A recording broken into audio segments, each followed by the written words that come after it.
नमस्कार। Supreme court में एक मामला और गंभीर हो गया है। मामला है इंडियन मेडिकल एसोसिएशन का। इंडियन मेडिकल एसोसिएशन ने पहले तो मोर्चा खोल दिया था बाबा रामदेव के खिलाफ और फिर उनकी याचिका पर सुप्रीम कोर्ट ने बाबा रामदेव के खिलाफ अलग मोर्चा खोल दिया। सुप्रीम कोर्ट ने कहा कि बाबा रामदेव को माफ़ी मांगनी पड़ेगी। उन्होंने जो विज्ञापन दिए हैं वो भ्रमित करने वाले विज्ञापन हैं और इस विज्ञापन की वजह से लोगों को नुकसान हो रहा है। लोगों को नुकसान हुआ नहीं हुआ इसकी गारंटी कहाँ है, किसने सबूत पेश किया, वो अलग विषय है। लेकिन आईएमए ने जो कहा वो कहा एक तो भ्रामक विज्ञापन दे रहे हैं और दूसरी बात कि वो दूसरी पैथी को, जो उपचार की जो दूसरी विधि है उसको वो उसकी आलोचना कर रहे हैं। मतलब एलोपैथी की आलोचना कर रहे हैं, फार्मा कंपनी की आलोचना कर रहे हैं और इसलिए इंडियन मेडिकल एसोसिएशन जो मेडिकल एसोसिएशन है, आप हैरान हो जाएंगे। इंडियन मेडिकल एसोसिएशन का मतलब ये नहीं है कि आयुर्वेदिक डॉक्टरों का भी वो एसोसिएशन हो या होम्योपैथी डॉक्टरों का भी एसोसिएशन हो या योग करने वाले डॉक्टरों का भी एसोसिएशन हो या नेचुरोपैथी के एसोसिएशन हो। सारे के एसोसिएशन छोटे मोटे अलग अलग हैं, लेकिन इंडियन मेडिकल एसोसिएशन जो है वो सिर्फ एलोपैथी डॉक्टरों का एक एसोसिएशन है और ये एक वेलफेयर एसोसिएशन है। इनका जो प्राइमरी काम है वो डॉक्टरों का एसोसिएशन है, डॉक्टरों के हित के लिए काम करने का या डॉक्टरों को कहाँ क्या दिक्कत हो रही है, परेशानी हो रही है, उसको लेकर के उनकी आवाज़ के रूप में ये सार्वजनिक जीवन में है। लेकिन इंडियन मेडिकल एसोसिएशन ने कहा कि बाबा रामदेव जो हैं वो बार बार गलती कर रहे हैं और अपने उत्पाद को बेचने के लिए एलोपैथी को बदनाम कर रहे हैं और इसको लेकर के वो सुप्रीम कोर्ट पहुंच गए। हालांकि उनको जाना चाहिए था हाई कोर्ट में या लोअर कोर्ट में जाना चाहिए था। इस केस को सीधे लेकर के वो सुप्रीम कोर्ट चले गए। हैरानी इस बात की है कि सुप्रीम कोर्ट ने इस केस को मेंटेनेबल भी मान लिया और उसकी सुनवाई भी करने लगे और सुनवाई के बाद जो दो जज हैं वो दोनों जजों ने ऐसी आपत्तिजनक टिप्पणियां की जिसको लेकर के कि अब जज के खिलाफ भी एक याचिका दायर हो गई है। आपको मालूम होगा उन दो जजों के खिलाफ एक याचिका दायर हो गई है कि जज ऐसी भाषा का प्रयोग कैसे कर सकते हैं। बहुत सारे सुप्रीम कोर्ट के जाने माने वकील जो रिटायर्ड जजेस हैं वो सब अपनी आपत्ति दर्ज करा चुके हैं कि ये सुप्रीम कोर्ट के जज की भाषा नहीं होनी चाहिए। जिस तरह से सुप्रीम कोर्ट के जज जिस भाषा का इस्तेमाल कर रहे हैं वो ऐसा प्रतीत हो रहा है कि वो धमकी दे रहे हैं। इसको लेकर के भी एक याचिका हो रही है। लेकिन आज मैं जिक्र बाबा रामदेव या सुप्रीम कोर्ट के जज या इंडियन मेडिकल एसोसिएशन के उन रिश्तों की नहीं कर रहे हैं जिसमें यह बात साबित हो रही कि बाबा रामदेव ने कंटेम्प्ट किया है, बाबा रामदेव ने अवहेलना की है और बाबा रामदेव को माफ़ी मांगना चाहिए। अभी ये मामला बिल्कुल उलट गया है।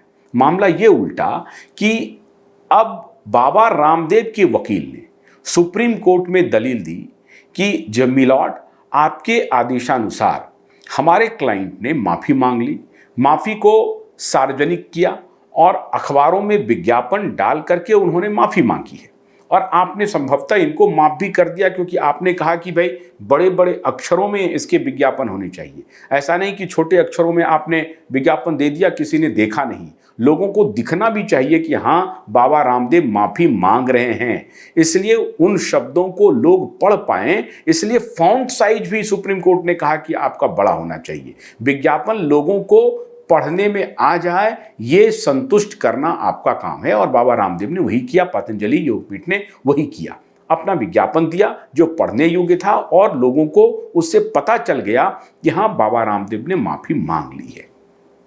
हालांकि हमने इसके पहले एक वीडियो बनाया था जब हमने ये बताया था आपको कि बाबा रामदेव को ऐसा नहीं करना चाहिए, बल्कि बाबा रामदेव को जिस आधार पर माफ़ी मांगने की बात की जा रही है उस आधार पर बने रहना चाहिए और इंडियन मेडिकल एसोसिएशन को एक्सपोज करना चाहिए।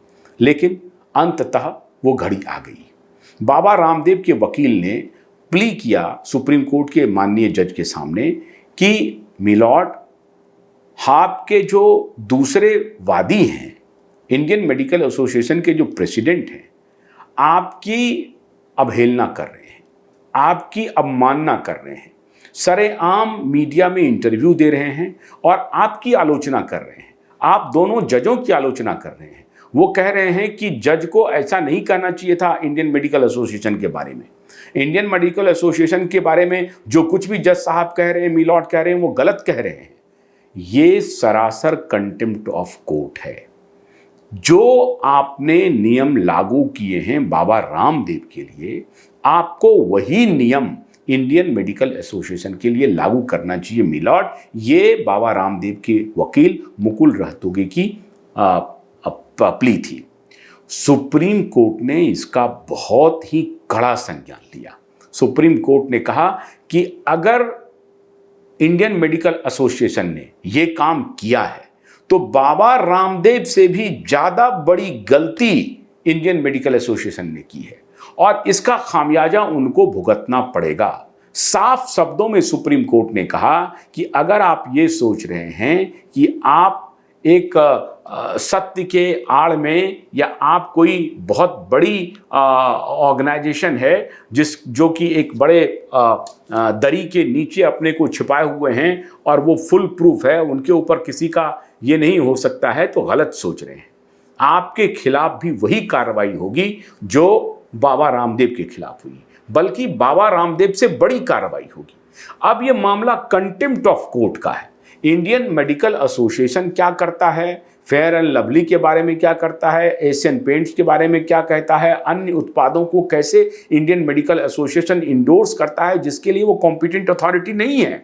फिर भी इंडियन मेडिकल एसोसिएशन को आज तक सुप्रीम कोर्ट ने या देश की किसी अदालत ने सवाल नहीं किया है कि भाई जिस काम के लिए इंडियन मेडिकल एसोसिएशन का कॉम्पिटेंस नहीं है वो काम इंडियन मेडिकल एसोसिएशन कैसे करता है। लेकिन इंडियन मेडिकल एसोसिएशन ने किया है। लेकिन अब यह मामला इसका नहीं है कि इंडियन मेडिकल एसोसिएशन क्या काम कर रहा है। सवाल यहां यह उठ गया है कंटेम्प्ट ऑफ कोर्ट का, कोर्ट की अवमानना का।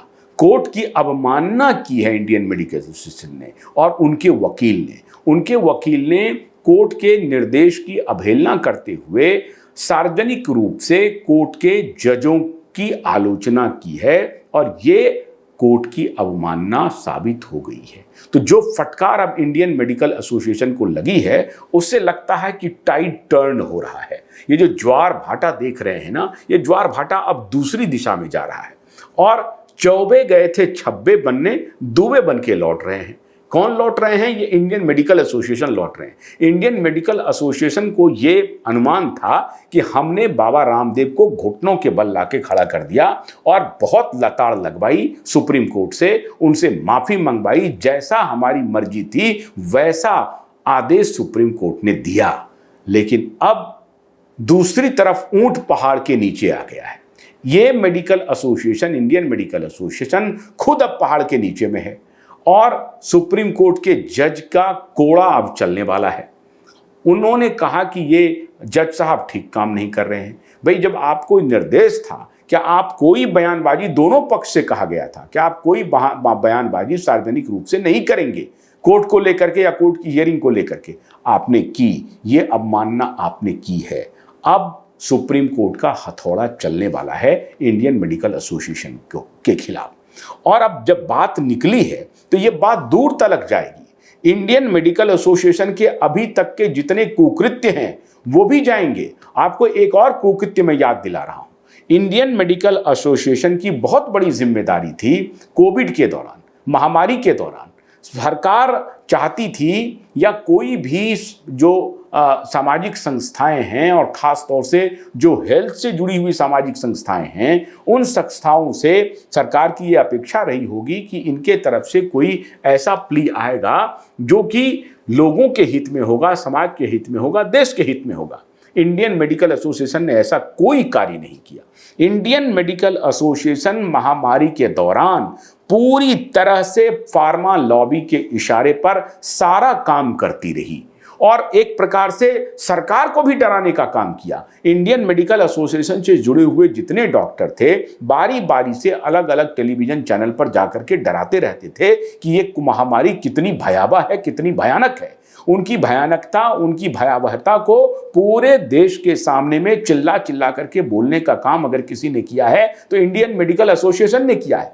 आज पूरी दुनिया में ये बात जग जाहिर हो रही है, जब एक बड़ी फार्मा कंपनी जो कि वैक्सीन बनाती है, उन्होंने क्या स्वीकार किया कोर्ट में, सबने स्वीकार कर लिया है। अब सबको मालूम हो रहा है क्या सब हो रहा था, क्या सब कुकृत्य किया गया, कैसे लॉकडाउन लगाया गया, कैसे अलग अलग प्रोटोकॉल लगाए गए, कैसे आपको नजरबंद कर दिया गया।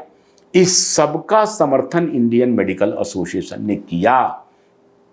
अगर इंडियन मेडिकल एसोसिएशन, और इसलिए नहीं किया कि वो सरकार का समर्थन कर रही थी, इसलिए किया क्योंकि उनके डॉक्टर पैसे बना रहे थे। इस महामारी में उन्होंने अवसर देखा और इतना तक करवा दिया कि कोई भी ऑल्टरनेट थेरेपी जो था उसको बंद कैसे किया जाए। महामारी के दौरान नेचुरोपैथी को कोई अधिकार नहीं था, आयुर्वेद को कोई अधिकार नहीं था, होम्योपैथ को कोई अधिकार नहीं था, योगा यूनानी वगैरह का तो कोई अधिकार ही नहीं था।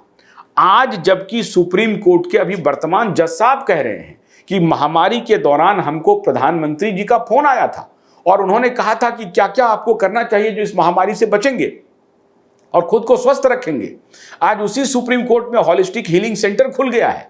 हैरानी होगी, कमाल है। अब ये जो द्वंद्व चल रहा है, एक तरफ सुप्रीम कोर्ट में हॉलिस्टिक हीलिंग सेंटर खुल रहा है, एक तरफ ऑल्टरनेटिव, मैं तो ऑल्टरनेट नहीं कहता हूं उसको, वरन की संपूर्ण ओरिजिनल थेरेपी कहता हूं, एलोपैथी को ऑल्टरनेट थेरेपी कहता हूं, क्योंकि एलोपैथी का इतिहास जो है वो 100 वर्षों का है और आयुर्वेद का या सर्जरी का, चिकित्सा पद्धति का जो अपना इतिहास है वो हजारों वर्ष का इतिहास है। लेकिन उसको ऑल्टरनेटिव थेरेपी में डाल करके, ओरिजिनल थेरेपी से हटा करके, ओरिजिनल साइंस से हटा करके alternative science, alternative therapy declare करवा दिया और बाबा रामदेव को उसकी कीमत चुकानी पड़ी। हालांकि मैं यहां पर यह नहीं कहूंगा कि बाबा रामदेव कितने सही हैं, कितने गलत हैं। मेरा सिर्फ ये कहना है कि उस दौरान बहुत सारे ऐसे योगाचार्य थे, बहुत सारे ऐसे नेचुरोपैथी करने वाले डॉक्टर थे, बहुत सारे ऐसे होम्योपैथी का प्रैक्टिस करने वाले डॉक्टर थे जो लोगों का उपचार करना चाहते थे, लेकिन उपचार से उनको वंचित रखा गया। एक आदेश के तहत वंचित रखा गया। ये सरकारी आदेश थे कि कोई नहीं इसका प्रैक्टिस कर सकता है। मुझे कई सारे नेचुरोपैथी डॉक्टर से बात हुई, आयुर्वेदिक डॉक्टर से बात हुई, सबने कहा कि साहब महामारी के दौरान हमारे पास उपचार थे, हमने उपचार को इग्नोर किया और पूरी तरह से एलोपैथी पर आपने डिपेंडेंट खुद को बना लिया। क्यों? क्योंकि WHO के इशारे पर सारा षड्यंत्र रचा जा रहा था। WHO सबकी कॉल दे रहा था। और आज WHO अपना जो उनका जो वेबसाइट है या उन लिखित रूप में जो उन्होंने आदेश दिए हैं वो कहीं नहीं पकड़ाएगा, क्योंकि लिखित रूप में WHO कुछ कह रहा था और बाहर से कुछ और कहवा रहा था अपने फर्जी एक्सपर्ट के माध्यम से। तो आज सारी बातें खुल रही हैं, लेकिन इसमें देश भर के नेचुरोपैथी के डॉक्टर को, आयुर्वेदिक डॉक्टर को आगे आना चाहिए। और इस इंडियन मेडिकल एसोसिएशन पर तो सीरियस ऑब्जेक्शन है, सीरियस सवाल है कि ये मेडिकल एसोसिएशन सिर्फ अपने डॉक्टरों के आर्थिक लाभ के लिए काम करती है, उनके वेलबींग के लिए काम नहीं करती है। उनकी सुरक्षा कैसे हो, उनको आर्थिक सुरक्षा कैसे दी जाए, ये नहीं होती है। उनको कैसे माला माल किया जाए, उनको कैसे मिलियंस बिलियंस डॉलर में कमाया जाए, इसके लिए षड्यंत्र रचने का एक माध्यम बन गया है इंडियन मेडिकल एसोसिएशन। और इसीलिए इन्होंने उन सारे फर्जी व्यवहार को समर्थन किया जिसको इन्हें समर्थन नहीं देना चाहिए था, इन्होंने दिया। मेरा आपसे अनुरोध है कि इन बातों को ध्यान से अब आप देखिए और इंडियन मेडिकल एसोसिएशन पर सवाल खड़ा कीजिए। किस प्रकार से इन्होंने महामारी में अपनी भूमिका निभाई, इनकी भूमिका पर सीरियस सवाल है। और माननीय अदालत ने जो अभी इनको कंटेम्प्ट का गुनहगार मानना शुरू किया है, और उम्मीद है कि माननीय अदालत इनको कुछ ना कुछ वैसी ही सजा देगा, बल्कि उससे ज़्यादा कड़ी सजा मिलने वाली है इंडियन मेडिकल एसोसिएशन को, जो सजा बाबा रामदेव को मिली है। और ये बहुत अवश्यंभावी है, तभी न्याय भी होता हुआ दिखेगा। तो अभी के लिए इतना ही। नमस्कार।